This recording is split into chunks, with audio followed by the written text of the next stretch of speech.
আজকে খুব মজার একটা রেসিপি নিয়ে চলে আসলাম। আশা করি সবারই খুব ভালো লাগবে আজকের এই রেসিপিটা। আজকে নিয়ে আসলাম টুনা ফিশের চপ। আসসালামু আলাইকুম, আশা করি সবাই ভালো আছেন। আলহামদুলিল্লাহ আমিও ভালো আছি। টুনা ফিশের চপটা আমি এর আগেও আমার পেজে দিয়েছিলাম। যাই হোক, বেশ কয়েকজনই জানতে চেয়েছিলেন এটা কিভাবে করা হয়। খুব অল্প কিছু উপাদান দিয়ে কিন্তু এই চপটা তৈরি করা হয়।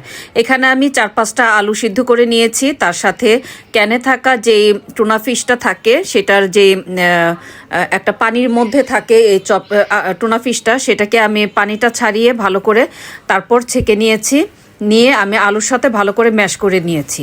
আর এখানে দিয়ে দিয়েছি বেশ কিছু পেঁয়াজ, কিছু কাঁচামরিচ, আর সাথে দিয়ে দিয়েছি গরম মশলার গুঁড়া, জিরার গুঁড়া, একটু গোলমরিচের গুঁড়া, আর হচ্ছে পরিমাণ মতো লবণ। এগুলো দিয়ে আমি ভালো করে চটকে নিব, যাতে মানে মাখাটা খুব সুন্দরভাবে হয়ে যায়। ভালো করে মেখে নিব। এবং কেউ যদি চান এখানে একটু টেস্টিং সল্ট ব্যবহার করলে আর একটু টেস্টি হবে, খেতে ভালো লাগবে। তো যাই হোক, আর কেউ স্কিপ করতে চাইলে স্কিপ করবেন। আসলে টেস্টিং সল্ট খেলে আমাদের যে ধারণা ক্ষতি হয়, আমার মনে হয় আমি বেশ কিছু বড় বড় ইয়েদের কথা শুনেছিলাম টেস্টিং সল্টে তেমন কোনো ক্ষতি হয় না। তো যাই হোক, এটা যার যার অভিরুচি।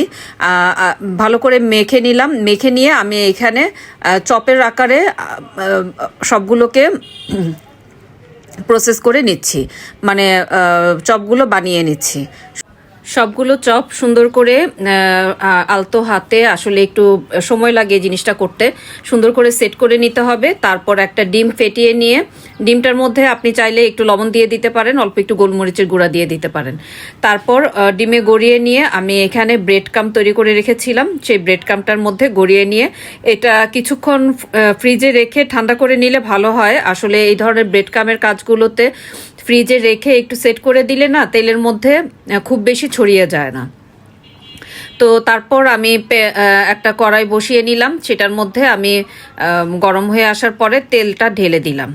তেলটা মোটামুটি গরম হওয়ার পরে এই ভাজাটা কিন্তু একটু মিডিয়াম আঁচে ভাজতে হবে, খুব বেশি আঁচ বাড়িয়ে দিয়ে ভাজা যাবে না, তাহলে আপনার জিনিসটা পুড়ে যাবে। কারণ এখানে আমার সব কিছুই কিন্তু প্রসেসিং করা, জাস্ট হালকা করে একটু সোনালি আকার ধারণ করলেই আমার ভাজাগুলো হয়ে যাবে।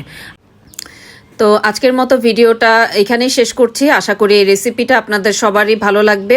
আর ভালো লাগলে ছোট্ট একটা মন্তব্য করে অবশ্যই আমার পাশে থাকবেন। সবাই ভালো থাকবেন, সুস্থ থাকবেন, এই কামনা করি সব সময়। আপনাদের ছোট একটা মন্তব্য আমার পরবর্তী সুন্দর সুন্দর ভিডিও তৈরি করতে উৎসাহিত করবে। অবশ্যই সবাই পাশে থাকবেন আর ভালো থাকবেন সবাই। দোয়া রাখবেন আমার জন্য। এই যে আমার চপটার ফাইনাল লুক। আল্লাহ হাফেজ।